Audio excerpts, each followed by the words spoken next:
வணக்கம். இனியவை என்ற நிகழ்ச்சியில் தொடர்ந்து நம்ம பெண்கள் சார்ந்த பல ஆரோக்கிய குறிப்புகளை பார்த்துட்டு வரங்க. அந்த வகையில் இன்னைக்கு நம்ம சொல்லக்கூடியது பிசிஓடி பிரச்சனை இருக்கக்கூடியவங்களுக்கு வைட்டமின் டி சத்து எவ்வளவு முக்கியம், எந்தெந்த உணவுப் பொருட்களில் இருக்குது அப்படிங்கிறத தான் இன்னைக்கு நிகழ்ச்சியில் நம்ம பார்க்க போகிறோம். நான் doctor MS Ushanandini, Siddha physician, Lotus Women Care Hospital, இந்தியாவின் முதல் பெண்களுக்கான PCOS சித்த மருத்துவமனை, கோயம்புத்தூர், பெங்களூர் மற்றும் சென்னை.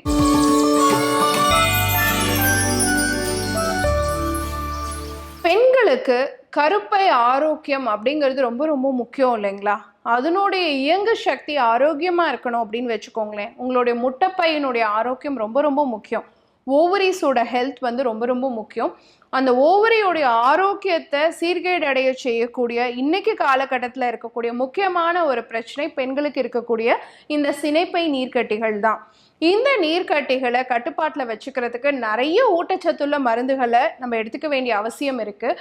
அதில் குறிப்பான விஷயம் பார்த்தீங்க அப்படின்னு சொன்னால் வைட்டமின் டி சத்து எந்தெந்த உணவுப் பொருட்கள் எல்லாம் இருக்குது அப்படிங்கிறதும் பார்க்க போகிறோம். அதுக்கு முன்னாடி வைட்டமின் டி சத்து எந்த வகையில் PCOSஐ அது சார்ந்த பிரச்சனைகளை கட்டுப்படுத்தக்கூடியதாக இருக்குது அப்படின்னு பார்த்தீங்கன்னா, ஃபர்ஸ்ட் திங் வந்து உங்கள் உடலில் இருக்கக்கூடிய வீக்கத்தை, இன்ஃப்ளமேஷனை குறைக்கிறதுக்கு வைட்டமின் டி சத்து சப்போர்ட்டிவாக இருக்குது. இன்சுலினை கிரகிச்சிக்கக்கூடிய தன்மை, இன்சுலின் சென்சிட்டிவிட்டியை அதிகரிக்கக்கூடியதாக இருக்குது. ஆண்கள் சம்பந்தமான ஹார்மோனான டெஸ்டோஸ்டிரோன், ஆண்ட்ரோஜன் லெவலை குறைச்சி உங்களுக்கு இருக்கக்கூடிய தேவையற்ற முடி வளர்ச்சியை கட்டுப்படுத்தக்கூடியதாகவும் இருக்குது. அதே சமயம் ப்ராப்பராக ரெகுலர் பீரியட்ஸ் வரதுக்கும் இது ரொம்ப சப்போர்ட்டிவாக இருக்குது. தேவையான அளவுக்கு தேவையான நேரத்தில் கருமுட்டை வெடிக்கிறதுக்கு, ஓவியலேஷன் ப்ராப்பராக நடக்கிறதுக்கும் இந்த வைட்டமின் டி சத்து சப்போர்ட்டிவாக இருக்குது. சீக்கிரமாக கன்சீவ் ஆகணும் அப்படிங்கிற முயற்சி பண்ணக்கூடியவங்களுக்கு சீக்கிரம் கர்ப்பம் தரிக்கிறதுக்குமே இந்த வைட்டமின் டி ரொம்ப சப்போர்ட்டிவாக இருக்குது. கூடவே உங்களுக்கு ப்ராப்பரான ஸ்லீப் இருக்கணும், உங்களுக்கு மைண்டு நல்லா ஸ்ட்ரெஸ் ஃப்ரீயாக இருக்கணும், ஹாப்பியாக இருக்கணும் அப்படின்னாலும் இந்த வைட்டமின் டி சத்து தேவையாக இருக்குது. அப்போது நம்மளை முழுமையாக ஆரோக்கியமாக வச்சுக்கிறதுக்கு இந்த வைட்டமின் டி தேவையாக இருக்குது இல்லைங்களா? அந்த காலத்துலலாம் இந்த வைட்டமின் டி சத்து குறைபாடை பற்றி யாருமே பேசலை. ஏன் தெரியுங்களா? வெயிலில் அவ்வளோ சுற்றிட்டு இருந்தோம். நல்ல எண்ணெய் போட்டு நல்ல தலையை வாரி பின்னிட்டு வெயிலில் போயிட்டு வருவோம். இது நமக்கு அவ்வளோவும் வைட்டமின் டி சத்தை கிரகிச்சு கொடுக்கக்கூடியதாக இருந்தது. ஆனால் இன்றைக்கி நம்மக்கிட்ட அந்த பழக்கம் இல்லாததுனால வைட்டமின் டி சத்து குறைபாடு ஏற்படுது.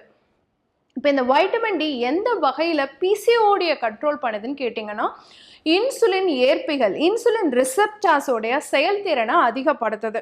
அப்போ ஆட்டோமேட்டிக்காக உங்கள் ரத்தத்திலிருந்து இன்சுலின் சுரக்கும் பொழுது அதை முழுமையாக கிரகிச்சிக்கிறதுக்கு இந்த வைட்டமின் டி சத்து சப்போர்ட்டிவாக இருக்குது. இதனால் HOMA-IR அப்படிங்கிற அளவீடு வந்து ரத்தத்தில் குறைய ஆரம்பிக்குது. அது குறையும் பொழுது உங்களுடைய முட்டைப்பை சுரக்கக்கூடிய ஆண்கள் சம்பந்தமான ஹார்மோனான ஆண்ட்ரோஜன், குறிப்பாக டெஸ்டோஸ்டிரோனுடைய அளவு கட்டுப்பாட்டில் வர ஆரம்பிக்குது. அப்போ இன்சுலின் சென்சிட்டிவிட்டி இன்க்ரீஸ் ஆகுது, HOMA-IR லெவல்ஸ் குறையுது, டெஸ்டோஸ்டிரோனுடைய லெவல்ஸ் குறையுது. அப்போது உங்கள் முகத்தில் தேவையில்லாமல் பெயின்ஃபுல் ஆக்னிஸ் வரதும், அதே மாதிரி உங்கள் ஃப்ரண்ட் ஹெட் பால்னஸ் அதிகமாக இருக்கிறது, முன்னெற்றி பகுதிகளில் அதிகமாக வழுக்கை விழுறதும், அது கூடவே சேர்த்து தேவையற்ற முடி வளர்ச்சி உங்களுக்கு அதிகமாக இருக்கிறது, இது எல்லாத்தையுமே கட்டுப்படுத்தக்கூடிய தன்மை உடையதாக இருக்கிறது தான் இந்த வைட்டமின் டி சத்து. அப்போது எந்தெந்த உணவுகள் எல்லாம் நமக்கு இருக்குது அப்படின்னு கேட்டிங்கன்னா, நாட்டுக்கோழி முட்டையில் இது நமக்கு ஈஸியாக கிடச்சிரும். அடுத்து செக்கில் ஆட்டின எண்ணெய் வகைகள், தேங்காய் எண்ணெயாக இருக்கலாம், நல்லெண்ணெயாக இருக்கலாம், பச்சையாக ஒரு ஸ்பூன் நம்ம எடுத்துக்கும் பொழுது பொடியில் ஊற்றியோ இல்லை பழங்கள் மேலே ஊற்றியோ நம்ம எடுத்துக்கும் பொழுது அதனால் நமக்கு வைட்டமின் டி சத்து கிடைக்கும். அதே மாதிரி விதை வகைகளில் நமக்கு ஈஸியாக கிடைச்சிரும். எள்ளு, இந்த மாதிரி தானிய வகைகள்லையும் நமக்கு ஈஸியாக கிடைக்கும். பருப்பு வகைகள் நம்ம எடுத்துக்கலாம், முழுமையான பருப்பாக இருக்கக்கூடியதை நம்ம எடுத்துக்கலாம். அசைவ உணவுகள் அப்படின்னு எடுத்துக்கும் பொழுது நான் ஏற்கனவே நாட்டுக்கோழி முட்டை சொல்லிட்டோம், மீனில் நமக்கு கிடைக்கும், ஆட்டு இறைச்சியில் வந்து நமக்கு கிடைக்கும். இதெல்லாம் உணவு முறையில் எப்படி வைட்டமின் டி சத்து கிடைக்குது, நட்ஸ்லையும் நமக்கு ஈஸியாக கிடைக்கும். ஆனால் இதெல்லாம் ரொம்ப கம்மியான குவான்டிட்டி தான் கிடைக்கிறதுக்கு வாய்ப்பு இருக்குது. மேக்ஸிமம் அமௌண்ட் வந்து நமக்கு வந்து கிடைக்கிறதுக்கு வழி வந்து பார்த்திங்க அப்படின்னு சொன்னால் ஃப்ரம் த சன்லைட் தான்.